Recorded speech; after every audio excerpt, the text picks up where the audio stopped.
Hello, welcome everyone. We're back. It's been a little while, a few weeks been off from doing the lives, but we're back today and I'm excited. So we'll give some people, we give people some time to kind of log in here and find us, and then we'll get started.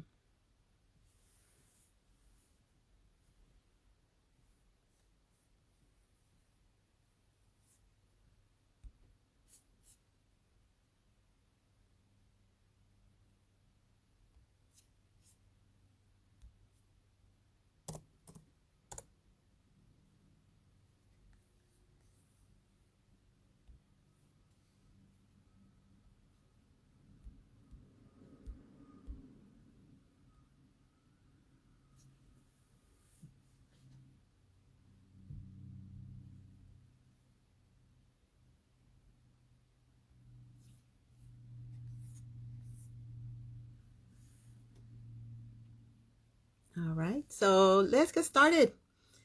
My name is Marilyn Mejia Pena. I'm a licensed clinical social worker. I have my own business called Resilient Social Work. So I am Resilient Social Work. You can find me online. You can follow me on Instagram. And if you go online and you happen to miss this live, I usually put the replays on Fridays so that you have access to them and watch them. And because I think it's important information. So my goal is to share information with you that is going to be helpful in your healing journey, whether it's for you or whether it is for you in helping clients in their own healing journey or the people around you. Because trauma is real and we all have experienced trauma this past couple of years with COVID, and we'll talk about that a little bit.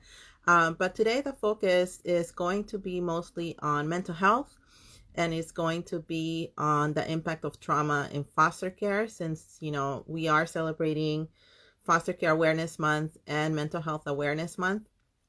So in honor of those two monthly events and awareness events, I want to be able to bring some awareness myself. And what are some of the things that I have seen myself in working with people impacted by trauma in both of those fields, and how they're both interrelated as well. So let's get started. Let's talk about trauma. And what is trauma? Let's start there. Okay, so what is trauma? Trauma is when we experience a frightening event or dangerous event or violent event that poses a threat to us in our life, whether it is to our bodies or to our life. And that goes for adults and children. Like I said, with COVID, we all have experienced collective trauma because our lives have been threatened by COVID, right? We all have experienced the feeling of, oh my God, we could die, just by going outside in the world and mingling with people, and going about our lives. So trauma, unfortunately or fortunately, right, it's embedded into the feeling that we get when we experience a traumatic event is embedded into our bodies. And the reason why that happens is because it is a survival tool. It helps us to stay alive. That's why we made it all these thousands and millions of years, right, that we've been around, because our body has learned different sensations or different tips, if you might, right, that alert us when we are being threatened, when our life is being threatened, so that we can take action. And some of those actions that are embedded into us, our alarm system, okay, our body's alarm system, is the fight, flight, or freeze response. And what that means is that, if we have experienced something traumatic, okay, some type of abuse, let's say, for example, whenever we get the sensation that we had when we were in that particular event, it's going to bring us back, okay, to that event, in our minds, in our bodies, because it thinks we're in danger again, even though the event already happened, right?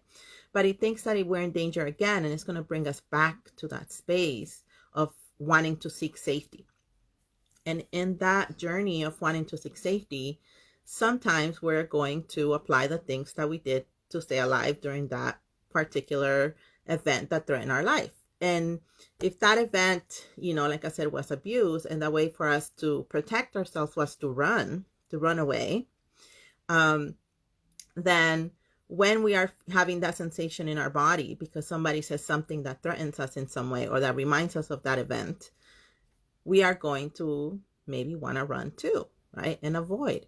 So it does play an impact even after the event, right? And that's what's damaging sometimes to mental health when, it kind of lingers on, right? The effects and the impact of trauma linger on.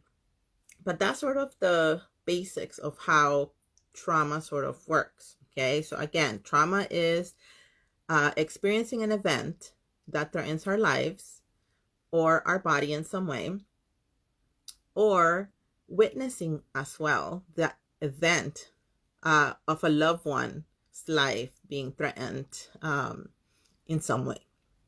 So with domestic violence, which I have worked with a lot in that field, that is what you see, right? A lot of times it's not direct physical abuse necessarily or emotional abuse that the children experience, from the batterer, but it is their moms, right? Or the abused parent, the one that they witnessed experience the abuse. And therefore, since they are the ones that are the caretakers, the ones that are to provide safety for them in their environment, their life is then in turn threatened too.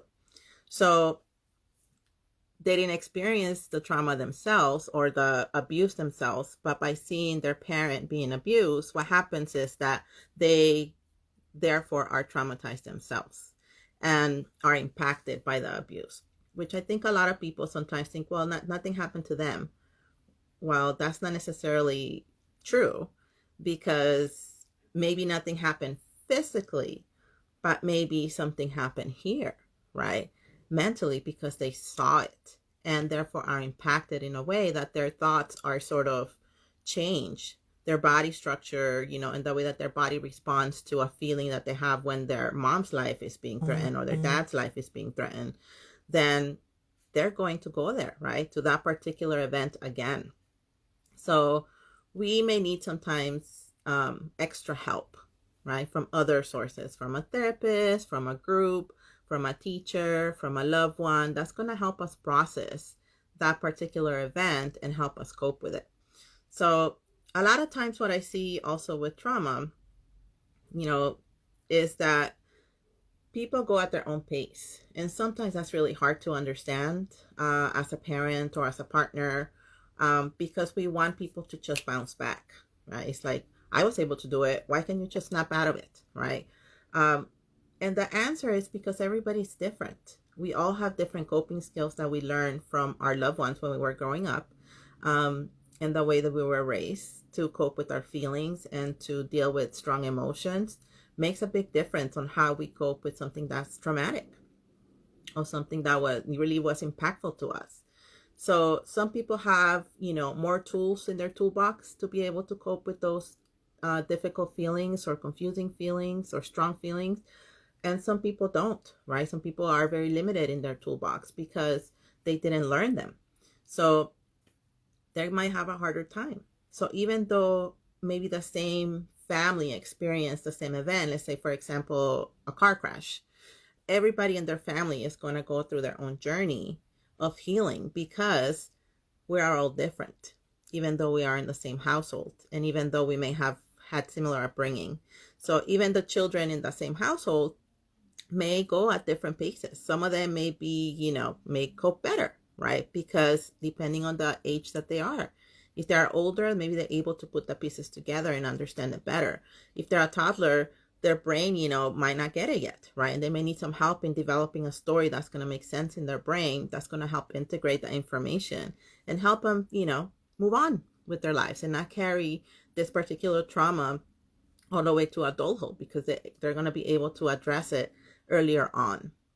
So what are some events that could be traumatic? So I mentioned some of them. So abuse, war. We are experiencing war also in Ukraine, right? So even just by watching, sometimes you may absorb some of the trauma because we go into our own survival mode. Okay. because of our previous traumas. So we may get activated by things that we watch on the news, by things that we hear by our friends as therapists or our service providers. We absorb also some of the stress and some of the trauma that is shared with us as well. So that is secondary, trauma, and that's a big driver of burnout. So we'll talk about that in a minute. But any type of abuse, neglect, dramatic, changes in life. So let's say if you move, even that is a loss, right? But it might be traumatic in a sense of the separation.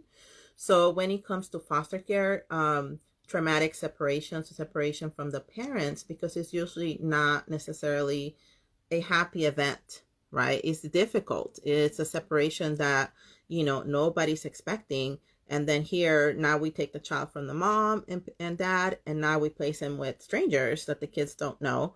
That is traumatic. Think of you as an adult. If I pick you up and I move you, right, from whatever life you're living, and I'm saying, nope, those are not your parents, or, you no longer can have contact with these people, and I pick you up and I move you to the stranger's house, there's a lot of things that come with that. So that in and of itself, just the movement, the separation, creates a lot of trauma. And, there's of course feelings of abandonment, and other complicated, right, relationship issues that develop from that. But when it comes to foster care, the separation in and of itself is traumatic, aside from the abuse, right? And aside from now having to live with strangers and adjust to a new life. So therefore, there is complex trauma. It's not just one traumatic event. It's several different events that kind of come together. And therefore, it becomes complex trauma, not, a simple traumatic event. And when it comes to foster care, it's ongoing, right? Because they're there for a while. So there is traumatic grief because they're grieving the loss of their previous life that they had before coming to foster care. They're grieving the loss of their parents before, coming to foster care. And the grief of not being able to be together with the family that they want, or at the school that they want, or with their friends. There's a tremendous amount of losses that occur when it comes to foster care. So therefore, this complex trauma, stays there, right? We have to do something with it because the child is carrying this baggage. The parents are also carrying this baggage of trauma because it is traumatic for both parties, right? For the child that is separated and for the parents that are being separated from. They are all experience, this together, this traumatic event, but it's complex trauma in all that it brings. So we need extra help, okay? But as service providers, it's important for us to understand why sometimes people act the way they act, okay? And like I mentioned earlier, we all are built in sort of to survive, right? Our body has this internal alarm system that tells us danger, danger, danger, right? Your life is in danger. You need to act. So you either need to run away and get out of the situation if your body's able to be fast enough to do it, or you need to confront, you need to confront it and fight, right? You can fight it. You can take this challenge on, or you can take this this threat on, face on, and you go into fight mode, which that with children and grown-ups too looks like aggressiveness, right? We have aggressive behavior. We may use our words to lash out and our voice to be louder and scream and yell, and use intimidation to turn off the threat and come back to safety. We use our bodies, by hitting and kicking and, again, defending ourselves for our lives, right? Our body thinks that it's the time to defend ourselves for our lives. So for children, when their life is being threatened, you see more tantrums, right? You see them acting out. You see them getting into fights at school. You see them having trouble just concentrating and dealing with things at school, because they're in survival mode. And when we're in survival mode, all we can think about is staying alive, right? Everything else just takes a second seat because we need to stay alive. That is our focus. For grown-ups, that have experienced a traumatic event, they're also there. Their focus is on survival, is on staying alive. And if they have children, it's on keeping their children alive. And they need to do whatever they need to do to keep them alive. So when you are in this state of stress, right? Traumatic stress, just constant stress to try to keep yourself alive and your children alive, you can't function at 100% with clarity. Okay. What that means is that I cannot expect someone, that, let's say, for example, just found out their child has been sexual abused and has been years, right, that this has been going on.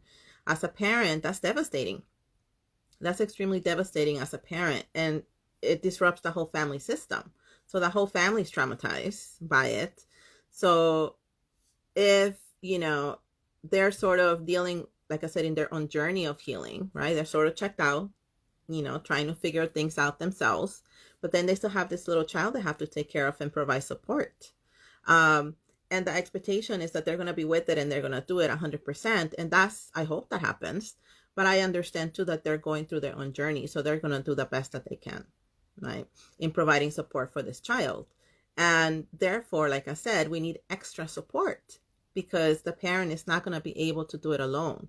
They're going to need somebody else to walk them through or be able to listen to them in their own journey and their struggles of how, they're struggling in supporting their child or supporting their family through this process, because it's not appropriate for them to discuss it with the child to get their own support. Okay.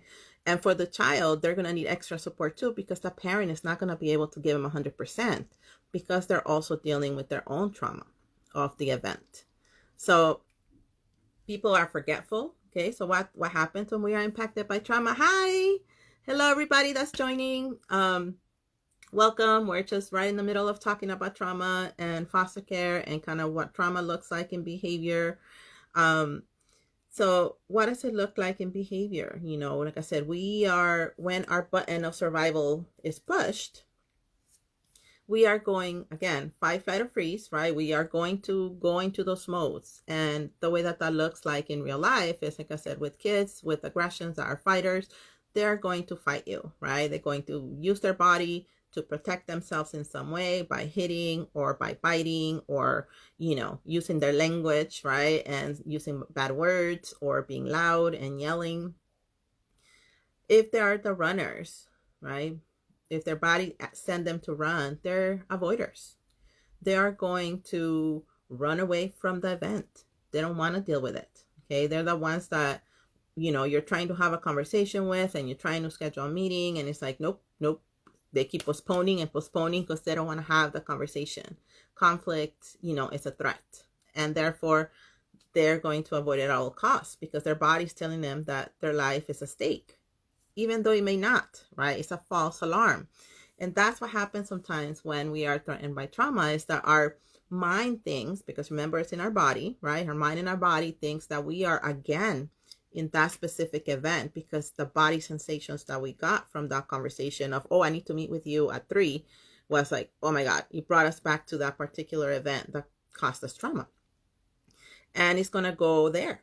So we have to be alert and we have to know what our body experiences when we are being activated, when there is a false alarm, when our life is not at stake. It's just we're having a meeting. We're not going to die by going to the meeting. Maybe we're scared. Maybe we are feeling like, oh my God, I'm not prepared. But it's not a matter of life or death. Okay. But it shows up anyways. And that's the point, right? That we all kind of have to be aware of what trauma looks like in us because it's very individual. I don't know what activates you. I know what activates me, and I know maybe not everything, but I know certain things that definitely push my buttons that puts me in that alarm system, right?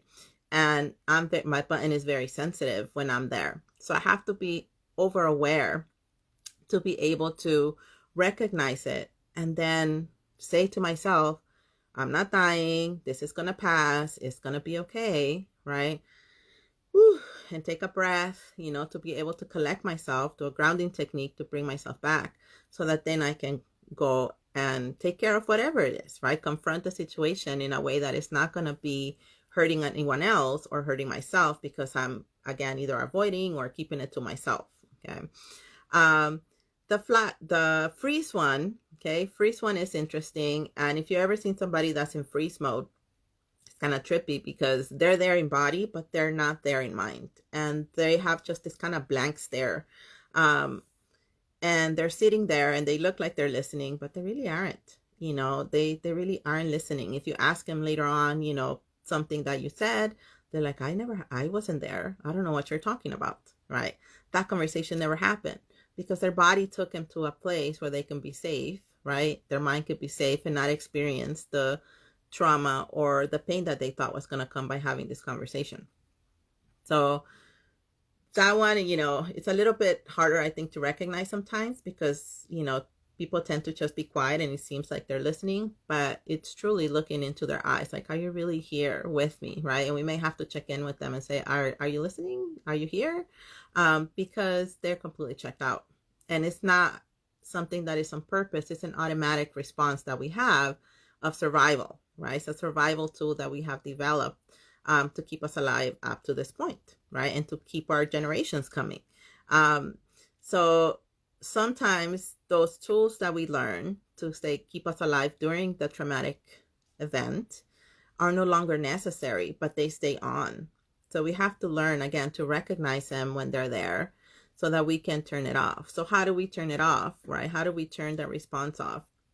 Well, we have to go back to safety, right? Safety is the neutralizer, is the one that's going to bring us back to the here and now and say, hey, I'm not dying. This is just an uncomfortable situation, or it's a feeling that doesn't feel great. But I'm okay, right? I'm going to deal with it, or let me see what's going on. And we move past it. So it takes it takes that awareness. And this is where, mental health comes in, right? Sometimes, like I said, we have, in our upbringing, we have great tools for communicating, great tools for expressing our feelings, great tools to feel validated or ask for validation when we need it, or for conflict resolution that doesn't involve violence.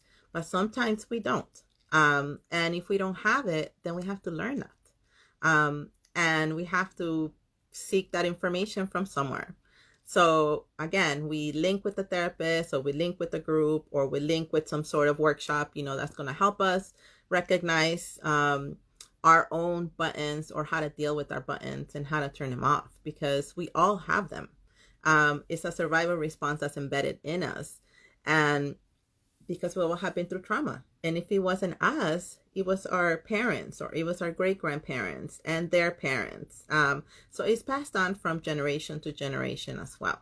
Okay. So if you watch Encanto, that's a great movie that, shows us a great example of intergenerational trauma. Okay. And how it shows up in families. So we have to deal with it. Right? In order to heal, we have to deal with it individually. We have to deal with it within our own families. We have to deal with it, in the community, and bring awareness that trauma is real. It's not something that there's something wrong with you, right? But there is a story behind it. So we do have to ask when people are acting sort of out of norm. Instead of going to the judgment place, is going to wonder what happened, right? I wonder what happened to them today that they're acting so feisty, or, they just look like they're having a hard time. What is going on? And be more mindful and be more kind when it comes to the interactions, whether it is in our personal life, whether it is at work, because it happens at work too, with our colleagues when they're activated, maybe at a meeting, they sort of like went off and it's like, what happened? What did I say that brought them there? Right? I don't know what happened, but we have to go and ask so that we can figure it out. And maybe next time we ask the question in a different way, so we can be sensitive to their needs, or we bring awareness to like, I didn't mean that. And maybe they can also recognize themselves, right? What it is that kind of pushed their button, so they can recognize they do have a button, because maybe they didn't even know. So we help each other through the process. So becoming trauma informed is key in any field, because again, it happens to all of us, right? We all have undergone at least one trauma. And right now with COVID, we all have gone through trauma, okay? Through a traumatic event. So definitely we have to recognize what it looks like. We have to act on it so that we can get along better and easier and be kinder to people. So how do we do that, right? And why should we do that? So I said, why do we need to do that if we are a service provider? Because we encounter it all the time. Especially if you work in the service industry, you see it. You see people fighting over ridiculous things at times, things that are ridiculous to us, right? To them, it's not ridiculous in the moment. That's why they're fighting for it. But they're activated. Okay, they're activated into the fight, flight, or freeze response because of whatever previous trauma they have undergone. We don't know. So we have to, again, just bring it back to safety, okay? And not get activated ourselves and escalate, because that's when problems occur. So we have to teach ourselves how to do that. nctsn.org, the National Child Traumatic Stress Network, it's a great website. It has tons of tools, tons of resources there for you as a service provider. If you're a teacher, if you're a therapist, if you're a parent, it has great amount of resources for us to get informed on how to help our children cope so that they don't take it to the next generation, right? And continue with the traumatic, responses that are problematic. So go check it out, okay? And then I also have some trauma workshops coming up. So I have, trauma assessment and diagnosis coming up on May 12th, and it's from 11 to 1. And that's already this Thursday, actually. So it's coming up. So if you're a therapist and you're working with people impacted by trauma, victims of crime, child welfare system, this is for you. This is just to help you feel more confident in diagnosis. We're going to be talking about the different tools for assessment that you can utilize for children and adults. To bring you the confidence to have a more evidence-based diagnosis, okay? It's not just pulling things out of the air. Oh, I think it's this, I think it's that. No, this is the reason why this diagnosis was given, is because they meet criteria for this and that, and you're going to be able to give the proof of why they meet criteria for that particular diagnosis, right, that we are assigning. And then the other one is anti-burnout strategies, because secondary trauma occurs, right? When we are the therapists, when we are the case managers, that are listening to our clients' trauma stories, they're terrifying sometimes, and they stick with us, and we can't sleep, because we're thinking about stuff, or, throughout the day, right? We have the memories kind of popping in of whatever it is that they were saying, our visuals, cues that kind of come up, and it's stressful. So we have to learn how to close the stress cycle to be able to cope, right? To cope with the stresses that the job brings, so that we don't, take it home with us. Or when we take it home with us, we're able to recognize it and refocus, so that we don't stay with it. And it causes us more trauma. And therefore, we may get sick and get burned down of our job. So I'll be sharing some tips on that one, and that was on May 26th from 6:30 to 7:30. So go to the website, go to the link in bio to check it out. But with the people in the audience, any questions, people? I know it's hard to type in there, but what are some thoughts? Mental health and the importance of taking care of us is, I gotta stress it out, right? We have to take care of us, and we gotta take care of our children, because if not, the trauma gets taken to the next generation. So I think those of us that experience trauma, that are in the field, are trying to change this, and are trying to bring more awareness so that our kids have the language that's necessary, again, to cope with the stresses of life and the difficult feelings and disappointments, and traumatic events as well, and be there for them when this happens, and then ask for help when we need it. So I can say is ask for help when we need it, reach out. As a provider, we got to take care of ourselves. So talk to colleagues, you have to find a way to bring closure to the end of the day, so that we don't take the stress of the day with us, and bring more awareness. So keep educating parents, keep educating grandparents on this issue, so that they can provide a better support system for the child and not feel overwhelmed themselves with the behaviors, the difficult behaviors that sometimes trauma brings in children, right? Like I said, of being aggressive or defiant or trouble at school. It's exhausting. So we have to provide support for our friends and loved ones in that area. So I hope to see you next time. I'm doing this one in Spanish. So if you have any Spanish speaking people that will want to see it, that one is on Wednesday at 11.